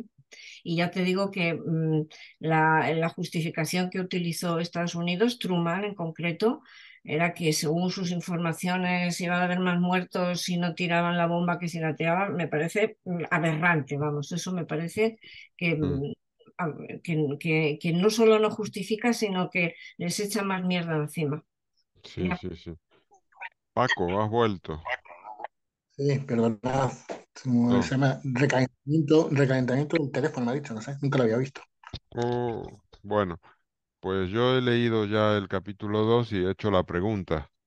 Contestó Pepa y ahora pidió la palabra Taylor. Ahora sigues tú, Paco, pero estamos en las preguntas Muy la bien. pregunta 5. Sí, Taylor. Sí, no estoy de acuerdo que hagan estas atrocidades en otros países porque el propósito es como una represalia contra un ataque que unos individuos en estos países hicieron a los Estados Unidos o un aliado europeo. Pero en fin, esto debilita la economía, afecta el medio ambiente de este país y las personas viviendo allá tienen que abordar los problemas que son secuelas de estos ataques. Entonces, obviamente, las personas viviendo en un país ajeno que solamente están leyendo de los acontecimientos en el periódico pueden decir, sí, me gusta que nuestro país haga este ataque para proteger a nuestros ciudadanos, pero no está tomando en cuenta que los ciudadanos, los inocentes allá, han que vivir las secuelas de, no sé, un bombardeo, una arma nuclear, obviamente porque hay como consecuencias a largo plazo por esta gente. Ujú. Mm. Sí, estoy de acuerdo. Y bueno, yo quería decir también que eh, aquí lo que está en juego es si estamos de acuerdo en que exista una especie de nivel por encima de la justicia que tenemos en cada país y los acuerdos internacionales, eh, en el cual, liberados de todo tipo de limitación, un país muy poderoso puede hacer la función de policía mundial en cualquier lugar, en cualquier circunstancia y sin rendir cuentas a nadie. Es decir, esa es la pregunta. ¿Estamos de acuerdo con que exista esa policía mundial y le damos derecho de actuar en cualquier sitio y circunstancia para liquidar al que se considere enemigo? Pues yo personalmente me resulta aberrante eso y me parece espantoso. Sin embargo, sucede. Y de facto tenemos una policía mundial, que es Estados Unidos, y que hace estos asesinatos selectivos en cualquier lugar, en cualquier lugar. Y ahora ya los hace de una manera mucho más eficaz con los aviones no tripulados, que son súper precisos y que prácticamente gracias a ellos, entre comillas, se han cargado a toda Al-Qaeda, a todos sus dirigentes. Cada vez que surge alguno lo terminan liquidando. Eh, Pero bueno, aquí estamos leyendo cosas tremendas. Ese asesinato en Líbano, el Líbano, claro, ellos actúan en cualquier país y no necesariamente en países con los que hay una guerra declarada. La pregunta que tú haces de si se hubiese justificado un atentado contra Hitler, bueno, si eso era durante el periodo de guerra, pues habría sido un atentado legal. Mira lo que te digo. El tema aquí es la ilegalidad de los asesinatos selectivos de Estados Unidos. Bueno, de Estados Unidos y de las grandes potencias, porque entiendo que eh, también esos asesinatos selectivos los hace en la medida que puede Putin y quizás también los hagan los chinos. No sé, pero digamos, aquí las grandes potencias otorgan el derecho a hacerlos. No sé. Pero habría que distinguir, habría que hacer una distinción básica. Esas actuaciones en tiempo de guerra y esas actuaciones en tiempo de no guerra declarada. O sea, Claro, no es lo claro. mismo en una situación de guerra declarada, de conflicto bélico declarado, que cuando no hay un conflicto bélico declarado, ya le van para allá y se llevan por delante unos cuantos y ya está. Y alguien muy buenas. Y aquí nadie pide explicaciones de nada. Eso es lo que hacen, ¿no? Eso es lo que hacen. Eso es lo que hacen, ¿no? Y cuando sus intervenciones van más allá de esas eliminaciones selectivas de personas y su entorno, por ejemplo, cuando se les ocurre ir a apoyar a los vietnamitas del sur, han salido siempre mal parados. Y de Afganistán, fíjate la que liaron con Afganistán y han salido mal parados. O sea, que es que luego la eficacia de esa política intervencionista a nivel mundial tampoco les beneficia nada. Pues, ¿sabes a quién beneficia eso? A los fabricantes de armas. A la Eso está gran claro. industria armamentística les viene estupendo que haya todo este tipo de cosas. Ay, Dios. No, está claro. Y leyendo este libro, es terrible este libro, la verdad. Es terrible. Eh, pero queda claro que eh, un asesinato de Hezbollah es respondido con, no sé, un bombardeo de Túnez.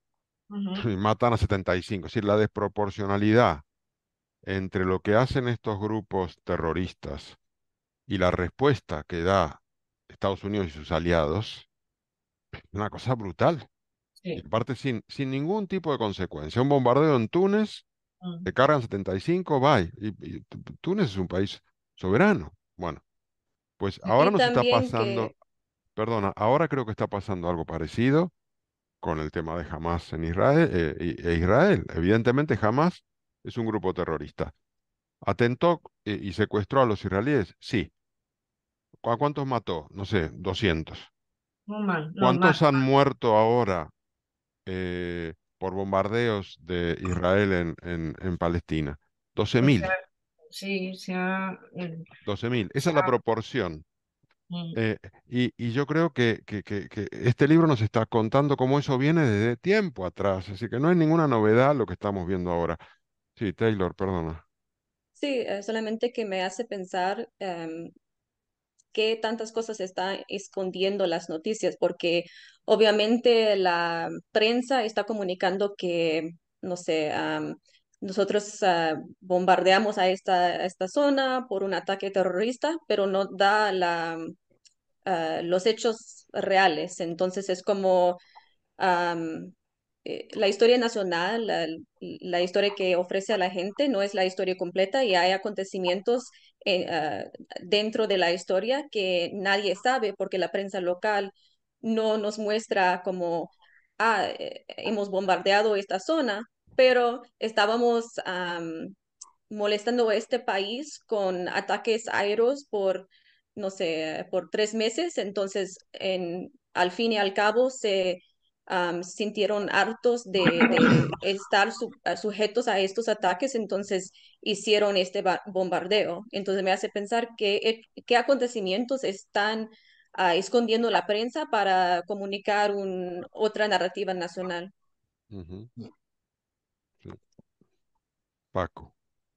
Sí, yo quería hacer una objeción a lo que había dicho Pepa, y es que yo creo que es que ahora ya no valen esas categorías de estar eso está muy fuerte. Se te corta, Paco, se te corta. No sé si te tienes que acercar. ¿Se oye ahora? Digo que Ah, Estados Unidos está en permanente guerra contra el terrorismo y ya está. Entonces, ujú, esa diferenciación entre me han declarado la guerra o no me han declarado la guerra, eso es mucho más difuso, yo creo. Y con respecto a lo que decías, Jorge, de la desproporcionalidad, desde luego hay una desproporcionalidad enorme, pero es que hay otro factor que tiene también mucho peso, y es que jamás es un grupo terrorista. Israel es un Estado. exacto, exacto. Tiene que estar regido, además un Estado democrático, debería estar regido por el imperio de la ley, no sé.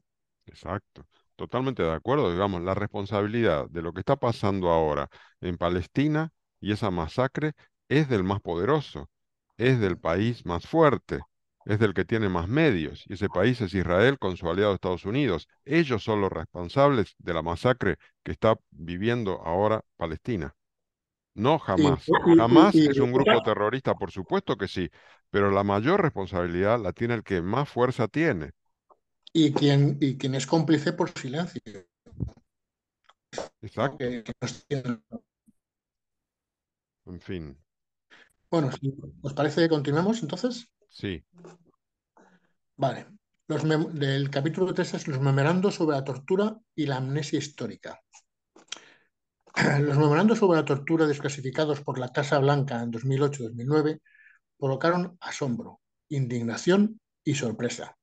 El asombro y la indignación tienen que ver con la publicación de los desesperados esfuerzos de Dick Cheney, vicepresidente durante la presidencia de George Bush, y Donald Rumsfeld, secretario de Defensa en esta época, para encontrar vínculos entre Irak y Al-Qaeda, vínculos que justificaran la invasión del país árabe, aunque hubiese que llegar a medidas que podrían producir resultados inmediatos, entre comillas, ¿no?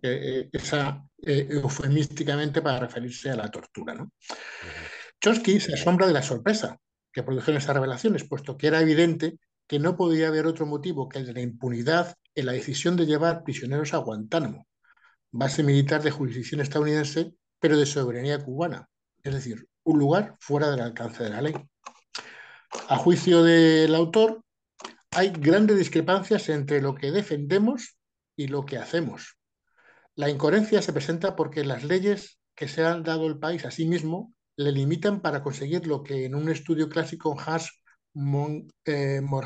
Morgenthau denominaba propósito trascendente, que es establecer la paz y la libertad en el país y, de hecho, en todas partes, porque el mundo entero se ha convertido en el terreno en el que Estados Unidos debe defender y fomentar su propósito.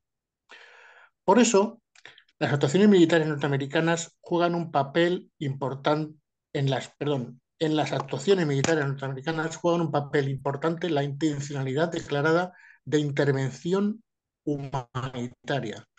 Esta motivación se puede apreciar ya en la propia emancipación de los colonos británicos en su territorio o en el exterminio de los indios nativos de la Unión, una limpieza étnica brutal que en ocasiones se ha pintado como un designio de la providencia.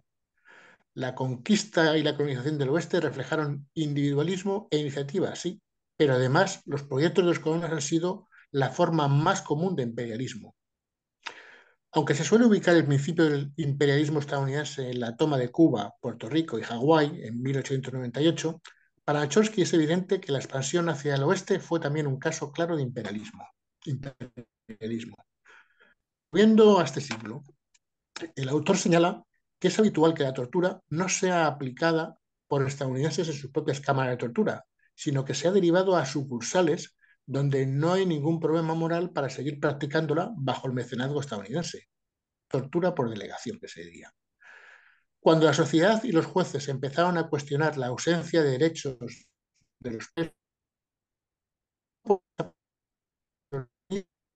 Se te corta,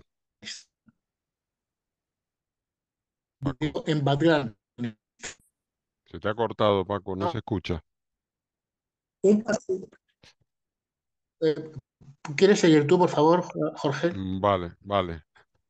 Cuando la sociedad y los jueces empezaron a cuestionar la ausencia de derechos de los presos en Guantánamo, se optó por hacer desaparecer los derechos de los detenidos en Bagram, Afganistán. Un paso más en la sofisticación fue la revisión de las convenciones internacionales para evitar que se incluyese bajo el concepto de tortura las privaciones sensoriales y el dolor autoinfligido. Se condenaba así la tortura física, pero no la psíquica. El debate sobre la tortura ha girado sobre la eficacia para sus fines, una suerte de análisis coste-beneficio, pero cada vez hay más pruebas de que los métodos de tortura de Cheney y Rumsfeld crearon terroristas, lo que desmonta esa idea práctica de eficacia. Chomsky señala que el concepto de excepcionalidad bajo el que se cobijan acciones contra otros estados ha estado presente en la misión civilizadora de Francia en sus colonias, en la de los británicos en la India o en el Japón en su guerra contra China.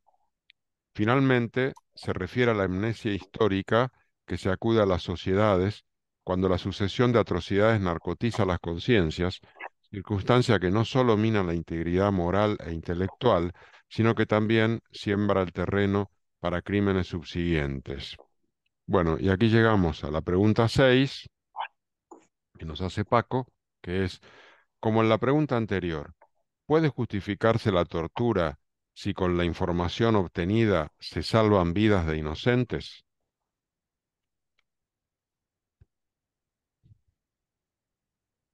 Pepa. Vamos a ver, sobre la tortura, es que ese es un tema complicadísimo. Vamos a ver. Si partimos de la base de que tenemos una cobertura que está como por encima de todos, que se llama los derechos humanos, la aplicación de la tortura ya de entrada tiene que estar fuera de contexto. Los derechos, según la Declaración de Derechos Humanos, la tortura es inaplicable, ¿no? ¿Que los países la siguen aplicando? Pues sí, muy mal, la siguen aplicando, pero es algo que vulnera el derecho a la vida, el derecho al respeto, la dignidad, los daños físicos, los daños morales, porque la tortura no es solamente el daño físico que se produce en el momento en que la persona está sometida a prácticas para que digan los torturadores lo que quieren que digan. Esa es la cuestión. La tortura deja unas secuelas que muchas veces se arrastran para toda la vida, ¿no? Y luego, por otro lado, yo no sé si vosotros sabéis quién era Beccaria. Cesare de Beccaria era un filósofo del siglo XVIII, italiano, se le entiende como el primer penalista en sentido moderno, y él tiene una exposición, un libro, una obra que se llama De los delitos y las penas, en donde rechaza que se aplique la tortura para obtener la confesión del reo. Pero lo curioso es que Beccaria no lo hacía, no planteaba ese rechazo a la tortura porque fuese algo que vulneraba la dignidad de la persona humana, sino porque consideraba que las confesiones obtenidas mediante tortura luego en el tribunal podían no tener validez. él se movía con un criterio utilitarista. No vale la tortura porque si se aplica la tortura luego eso no sirve, no es útil. Pero ahora, en la actualidad, ese planteamiento ya está fuera de contexto, ya no es porque no sirva, sino que está vulnerando los derechos esenciales de la persona, que están declarados por todos los lados, ¿no? Y el poder del Estado, o sea, la masificación de la tortura por parte de algunos estados, que también en los estados africanos ocurre, pero claro, lo que más conocemos es lo que hace Estados Unidos, pues sí, torturas sistemáticas. Se vio cuando la guerra de Irak y por supuesto lo de Guantánamo, como dicen en el libro, cuando se ha destapado la gente se llevaba las manos a la cabeza, pero ¿por qué? Si se suponía que estaban allí para eso, para ser torturados, ¿no? Para obtener declaraciones e información mediante la tortura. Yo no creo que esté justificada en ningún caso la aplicación de la tortura para obtener información, en ningún caso, que se la busquen por donde quieran, pero una vida humana y el respeto a una vida humana está por encima de los fines del Estado, de los fines de las acciones de guerra o de lo que sea, ¿no? No, no, para mí es absolutamente irreprobable. Ya. Ana Ana, Camarero. Bueno, pues mi respuesta es muy corta, es totalmente injustificable para mí, absolutamente injustificable en todos los casos. Gracias, Taylor, Ana. Taylor. Taylor, Sí, iba a referir a una, no sé, una página. Dijeron que había pues, una persona torturada en el Guantánamo, Abdallah al-Ajmi, y que fue la peor consecuencia de la tortura porque él mató 13 soldados iraquíes y después se suicidó y él fue expreso de Guantánamo. Entonces, el libro en varias partes dice que la tortura que los Estados Unidos creó en Guantánamo hizo que fomentara el terrorismo en otras partes del mundo y también que las personas en el Medio Oriente am, tienen mucho odio y rencor hacia los Estados Unidos y parte de esto es que han cometido tantos actos injustos hacia los ciudadanos, a veces ciudadanos que no tienen nada que ver con actos terroristas, que solamente estaban en el lugar equivocado en el momento equivocado. Ujú.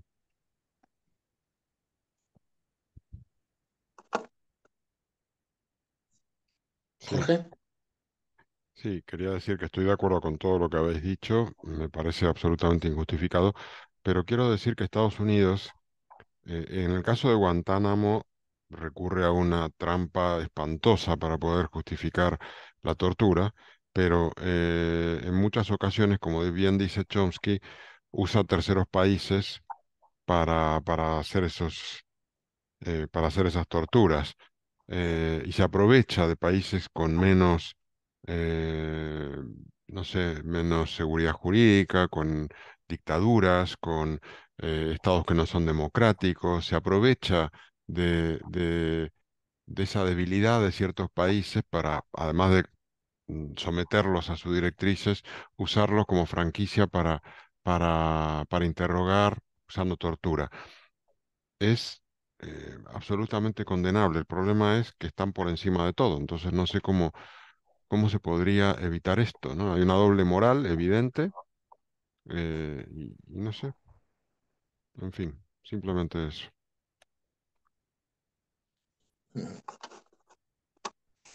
Seguimos. Sí. Jorge, ¿quieres leer tú para que se entienda bien? Vale, vale. Bueno, pues mira que ahora yo tengo un problema con el ratón. No, ya está. Pasamos al capítulo 4, la mano invisible del poder. Chomsky asegura que Estados Unidos ha vigilado muy de cerca las revueltas de la primavera árabe porque es una zona del mundo de vital importancia para mantener su proyecto de dominación global pergeñado durante la Segunda Guerra Mundial.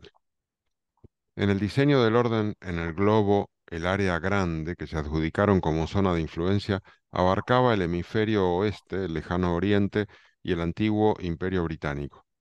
Conforme se vio la evolución de la guerra, los objetivos del área grande se extendieron a la mayor parte posible de Eurasia.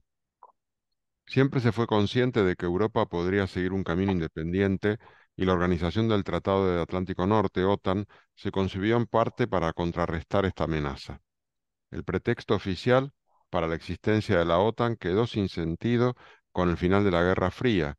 Sin embargo, la organización se expandió hacia el este, rompiendo las promesas que se le habían hecho verbalmente al dirigente soviético Mikhail Gorbachev. Desde entonces, la OTAN se ha convertido en una fuerza de intervención dirigida por Estados Unidos. En este contexto, la doctrina del área grande autoriza la intervención militar a voluntad para proteger el acceso sin restricciones a mercados, suministros de energía y recursos estratégicos, y obliga a desplegar enormes fuerzas militares en Europa y Asia para moldear la opinión pública y los sucesos que le puedan afectar. Esos mismos principios rigieron la invasión de Irak, pero cuando empezó a ser indudable que Estados Unidos había fracasado en el intento de imponerse, los objetivos de la invasión ya no pudieron ocultarse detrás de retórica y la Casa Blanca exigía la permanencia indefinida de fuerzas estadounidenses en Irak y el compromiso de ese país de privilegiar a los inversores estadounidenses. Esa forma de proceder es la que condicionó la visión de los levantamientos populares en 2011 en Túnez y Egipto, que tuvieron un éxito impresionante, pero aunque los nombres han cambiado, los regímenes permanecen, es decir, las élites continúan controlando el poder. En realidad, la retórica de apoyo a las libertades en el mundo resulta una palanca ideológica muy conveniente para disfrazar las reales intenciones que los hechos ponen continuamente en evidencia. Solo se apoya la democracia en la medida en que contribuye a objetivos sociales y económicos. En la misma medida, se prescribe para los demás una ideología, el liberalismo económico, que no se sigue en casa cuando no interesa.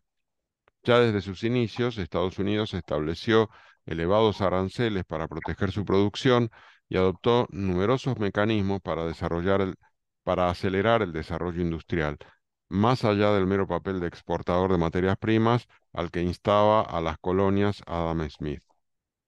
En defensa del economista y filósofo escocés, Chomsky explica que Adam Smith avisó de los riesgos de los excesos del liberalismo, de la deslocalización a la lettre. Advirtió que los fabricantes, comerciantes e inversores británicos podrían sacar provecho si se volvían hacia el extranjero, pero en este caso Inglaterra sufriría. Smith confiaba en que los poderosos serían guiados por una preferencia por lo nacional que, como una mano invisible, salvaría a Inglaterra de los estragos de la racionalidad económica. Es difícil pasar por alto ese pasaje, la única mención de la famosa expresión mano invisible en la riqueza de las naciones.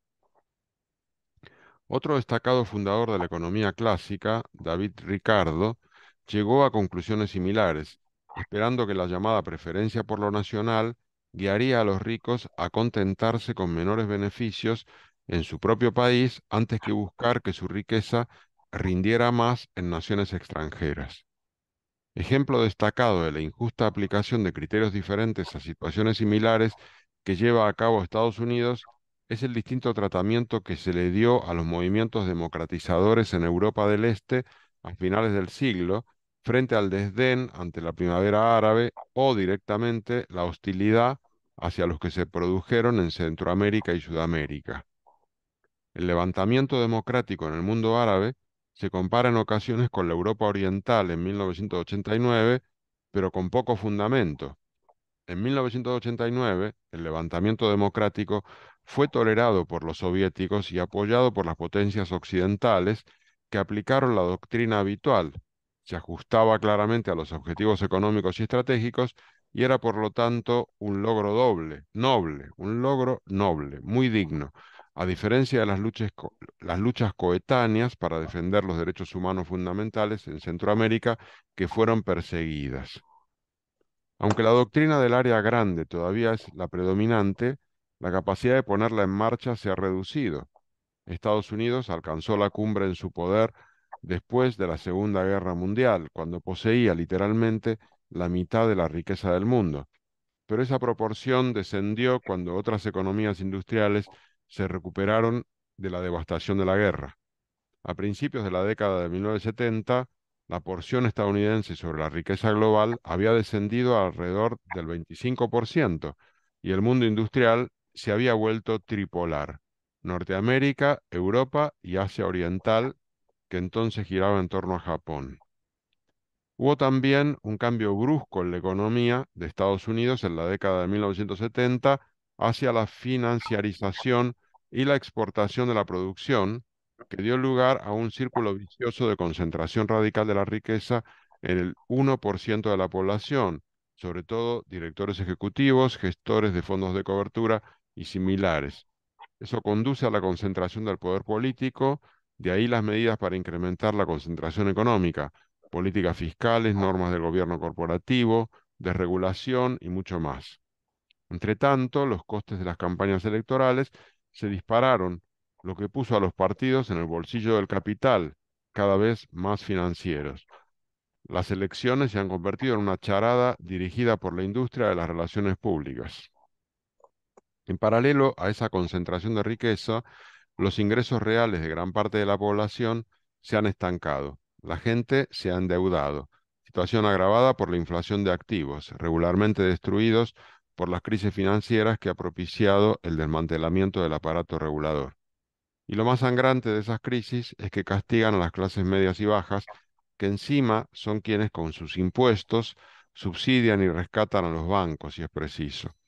Bancos y sociedades de inversión pueden hacer transacciones de riesgo con pingües beneficios, y cuando el sistema se derrumba sin remisión, pueden correr al estado niñera y pedir el rescate económico de los contribuyentes. Aquí la propaganda juega un papel fundamental para hacer desviar la mirada de este saqueo, y nada mejor que presentar a otros como culpables, o al menos como privilegiados insolidarios. En ese campo, lo clásico es arremeter contra los trabajadores del sector público, a los que se les atribuye menos trabajo y más abultadas pensiones, y los inmigrantes, de los que se dice que compiten por nuestros puestos laborales, esquilman las subvenciones y sobrecargan los servicios públicos. Se sirve así un caldo de cultivo para el preocupante ascenso de los partidos neofascistas. Por último, Chomsky menciona otra externalidad que no se tiene en cuenta en los sistemas de mercado: el destino de la especie. El riesgo sistémico del sistema financiero puede ser cubierto por el contribuyente, pero nadie va a venir al rescate si se destruye el medio ambiente. No es que no se conozca el riesgo, es que el imperativo de maximizar el beneficio a corto plazo y el miedo a perder cuota de mercado impulsa a seguir adelante en una carrera hacia el abismo, apoyada entusiastamente por los negacionistas del cambio climático, que pueden llegar a utilizar argumentos tan peregrinos como el que utilizó el director de un subcomité sobre el medio ambiente, que defendió que el calentamiento global no puede ser un problema porque Dios le prometió a Noé que no habría otro diluvio. Mientras la población general permanezca pasiva, apática y desviada hacia el consumismo o el odio a los vulnerables, los poderosos pueden hacer lo que les plazca, y los que sobrevivan podrán contemplar el resultado. Y aquí llega la pregunta 7 que hace Paco, que es: ¿hasta qué punto consideras conspiranoica y maniquea la visión de control de poder que ofrece Chomsky? Bueno, y hay una pregunta 8 que no sé si leerla ahora o luego, Paco. Como quieras. Bueno, respondamos primero la 7. ¿Hasta qué punto consideras conspiranoica y maniquea la visión de control de poder que ofrece Chomsky?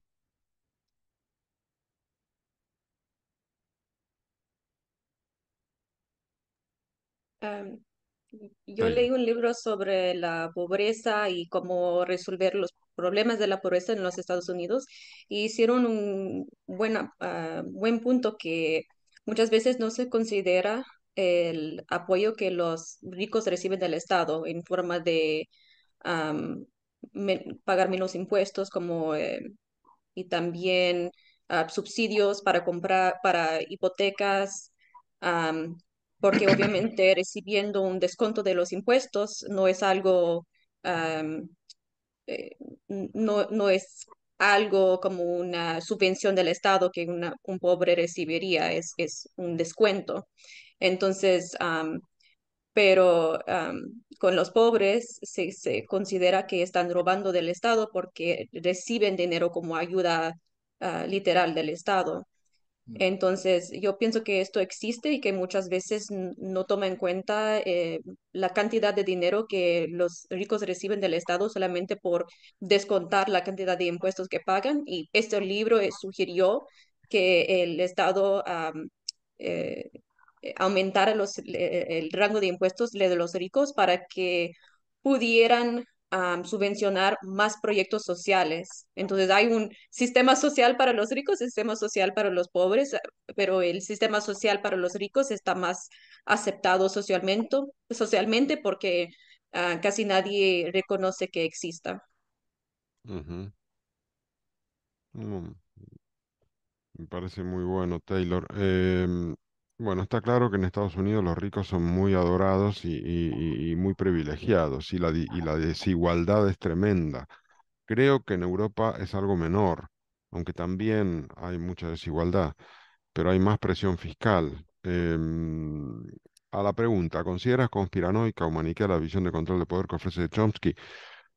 No sé, yo no la consideraría conspiranoica, sino que la consideraría muy deprimente, me parece real. Eh, no sé si hay que llegar al punto en el que está Chomsky, porque es terrible tener esa visión tan horrible, probablemente sea real, pero me gusta pensar que puede haber algo menos de, no sé, no sé qué opináis los demás, pero a mí este libro, Es que esos planteamientos para mí son como un ataque a la línea de flotación del mínimo optimismo para seguir claro, adelante. eso, exacto. Entonces, Entonces, es que ya es una desestabilización personal la que inmediatamente me provocan, ¿no? Así que procuro no estar al tanto de ellos porque A, me afectan mucho. B, yo no puedo hacer nada más de lo que hago para evitarlo. Y, y C, no quiero saber lo que va a pasar porque es que me aterra, ¿no? Es pánico. La reacción ante el pánico es, uff, no quiero, que no me lo cuenten, por favor, que no me lo cuenten. Porque yo no puedo hacer nada para evitarlo. Si el miedo se diluye cuando actúas contra el foco que te produce el miedo, pero en estos casos, el miedo de todas esas informaciones no puedes contrarrestarlo porque tú no puedes hacer nada para evitarlo. Así sí, que sí. prefiero no saberlo. No, no. Sí, es que es una situación de miedo. Mira, estábamos Claro. intercambiando mensajes con mi hermana por las elecciones de mañana en Argentina que nos dan muchísimo miedo porque es la propuesta que hace este tipo Milei es lo que está denunciando Chomsky, Mm. pero como propuesta explícita. Es decir, él propone lo que denuncia Chomsky, lo propone como un programa de gobierno. Sí, sí, alucinante. Y entonces dice que la justicia social es una aberración, que la justicia social es un robo, justamente para sacarle dinero a los que mejor lo hicieron y dárselo a los vagos, a los que no trabajaron, a los pobres que son los que fracasaron porque no quisieron progresar. Esas Entonces, personas, y no, perdona. eso es el proyecto de un partido y parece que puede ganar. Parece que puede ganar. Es una cosa sencillamente de locos.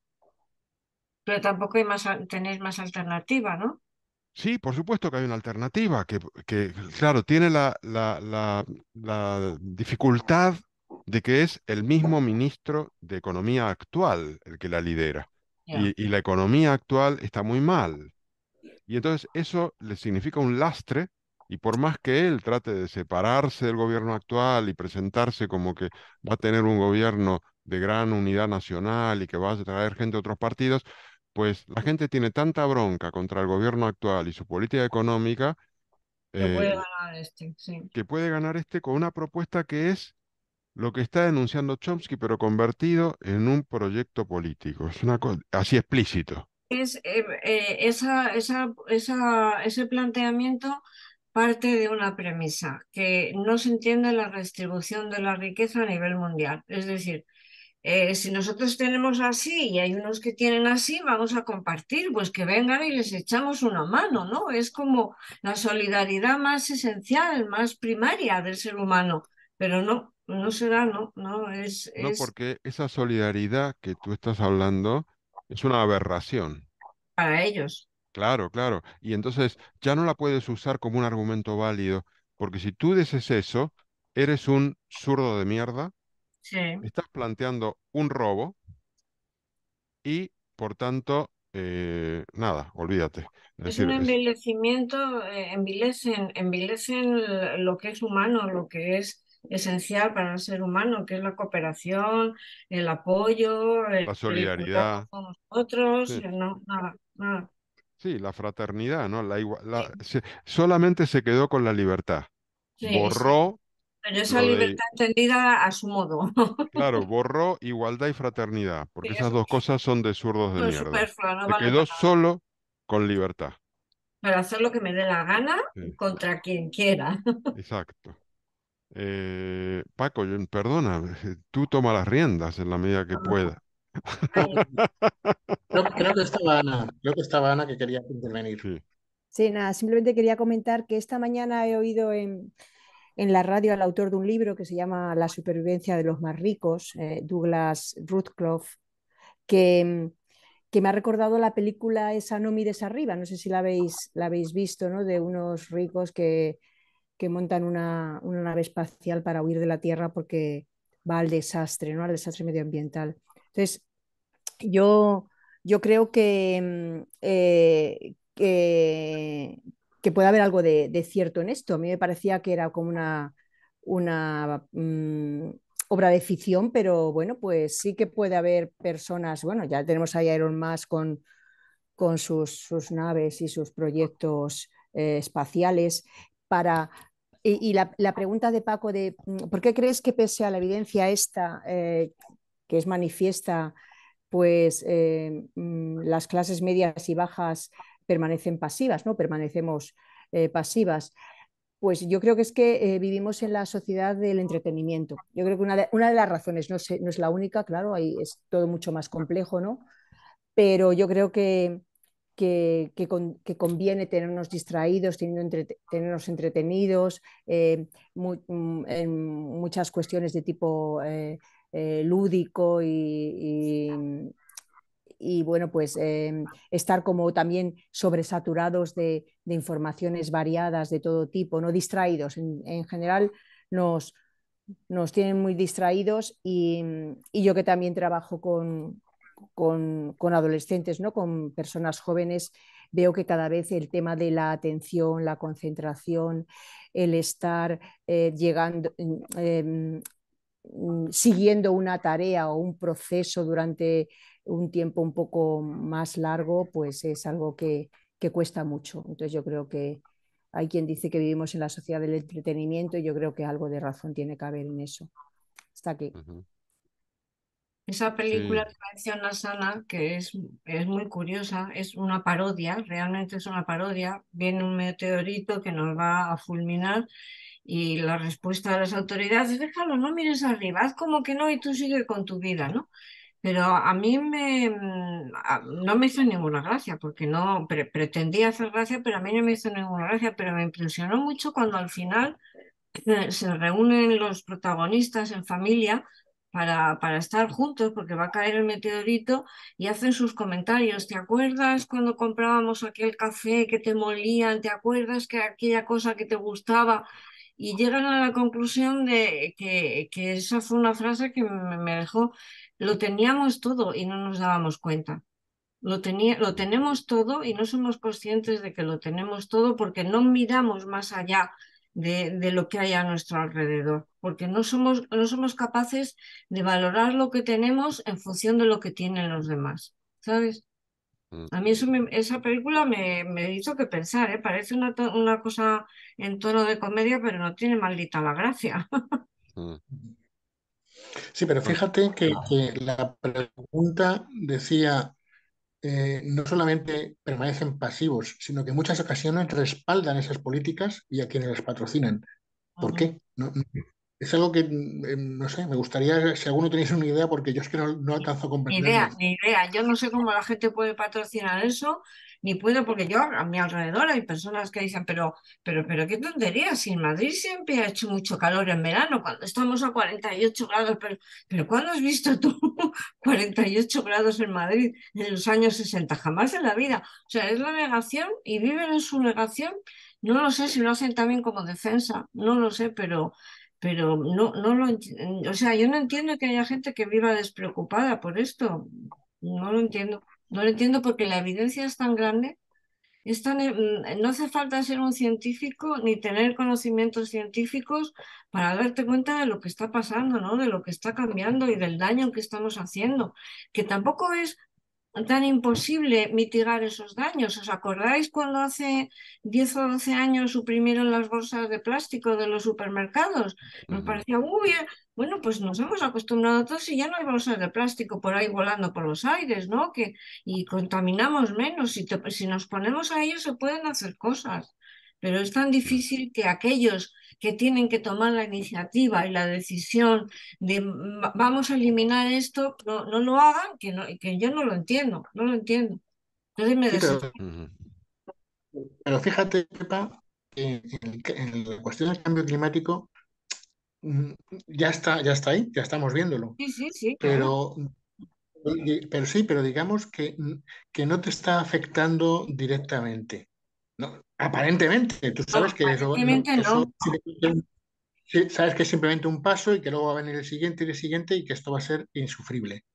Pero lo que no termino de comprender es cuando ya directamente te afecta al bolsillo. Es decir, cuando directamente estamos hablando de clases bajas con limitaciones de ingresos, ¿por qué votan, apoyan políticas que les va a perjudicar directamente? Eso es lo que no, eso sí que ya es una cosa que ya mm, no Porque alcanzo a comprender. no se vota con la cabeza, Paco, se vota con las tripas.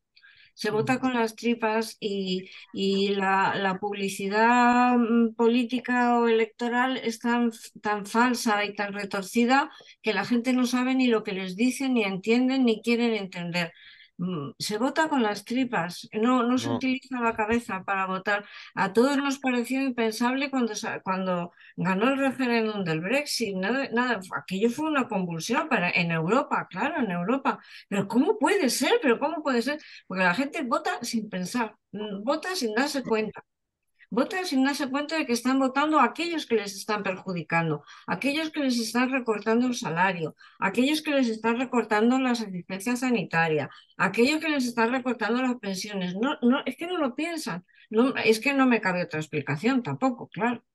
¿No nos estaremos subestimando? ¿A ¿No quién? habrá a toda esa masa que vota esas políticas tan restrictivas? Pues qué miedo me da. Me da muchísimo miedo. yo creo que seguimos pagando las consecuencias de la caída del muro de Berlín, de que con ese, que por supuesto no quiero defender a la Unión Soviética porque fue un fiasco, pero sus principios, sus intenciones de darle prioridad a una visión comunitaria o no sé, de maximización de la igualdad. eh, Eso se cayó y con eso surgió una etapa de neoliberalismo en el cual el individualismo se profundizó a unos niveles insospechados y estamos pagando las consecuencias de eso, porque eso es lo que puede explicar por qué un obrero o un tipo de clase baja eh, rechaza las propuestas de izquierda y vota a un Trump o vota a Vox o vota a Milei Díaz o Ayuso. vota a Ayuso o vota a Milei. ¿Por qué? Mm, Porque le ha entrado el relato anticomunista, antiizquierda, mm, eh, porque lo ven como, son los culpables de todos los desastres que hemos vivido y ahora lo que vale es el espíritu emprendedor, el espíritu de empresa, el que mm. tiene dinero tiene mérito porque es el tipo que genera empleo y es el que yo tengo que llegar a ello y hay como como una aspiración de también yo poder ser un pequeño empresario que crezca, que se desarrolle. Y entonces un tipo que es un muerto de frío, pues va y vota a esta gente. Eh, hemos perdido, no sé si es la batalla cultural, porque es horrible, ese término lo usa la ultraderecha, ¿no? Que hay que librar la batalla cultural. Pero yo creo que los progresistas tenemos que pensar en un nuevo relato, una nueva manera de contarlo, que vuelva a construir el tejido solidario, Sí, la tejido preocupación por solidario, los demás, el tejido tejido social, social. ya que eh, se está yendo al eh, garete. exacto, Chomsky dice que, yo creo, lo he leído en el resumen, porque no he leído el libro, he leído el resumen, que él valora mucho las experiencias de los kibbutz en Israel. O sea, yo creo que lo he leído. ¿No es así, Paco? ¿No lo dice? en esto, Sí, sí, sí, sí. sí. Lo dice, ¿no? Que valora mucho las experiencias de los kibbutz, porque al fin y al cabo es una experiencia colectiva Ujú. de compartirlo todo, trabajo y resultados del trabajo, ¿no? A mínima escala, pero bueno, pues eso es una célula, como una célula que puede servir para desarrollarla, ¿no? Y los efectos han sido positivos en Israel, dejando al lado todas las cuestiones políticas, guerreras, invasivas, territoriales, etcétera. Los kibbutz en Israel han funcionado y estaban funcionando hasta el ataque de Hamas, ¿no? Y además formados por gente progresista, por gente no precisamente de acuerdo con el régimen actual de Israel. Eso puede ser un ejemplo, puede ser, no sé. Yo estoy convencida de que el ser humano tiene que encontrar el punto de partida, llegar a tocar fondo y darse impulso con el pie y estirar para arriba, ¿no? No, esta espiral de derrotismo no es buena porque nos limita nuestra capacidad de remontarlo. Esta especie de lluvia constante de pesimismo, de apocalipsis, es que nos va aplastando y nos evita la capacidad de reaccionar y de tirar para arriba. No sé, estoy hablando mucho, perdonad. No, pero bueno, quiero recordar que aquí acabamos hace 2 días de formar un nuevo gobierno progresista. Por Ahí está, tanto, no estamos derrotados, no estamos derrotados. no estamos derrotados. Bueno, Paco, sigue tú porque ya aquí estamos. Ya nos hemos ido, nos Creo que hemos ya ido. nos hemos ido. Creo que ya medio es la hora, ¿no es Es la cierto? hora, es la hora, es la hora. Sí, sí, sí, Ahora, ya. sí, sí, Nos, sí, La- nos- son las nos 9 ya. quedaba la pregunta 8, ¿no? Después de este párrafo que has leído, Jorge, había otra pregunta más. Sí, lo que pasa es que al final Sí, pero Ana la ha respondido sin que la hayamos leído y luego Ah, ya también Paco habló está de... Al final se ha como ya está, respondido.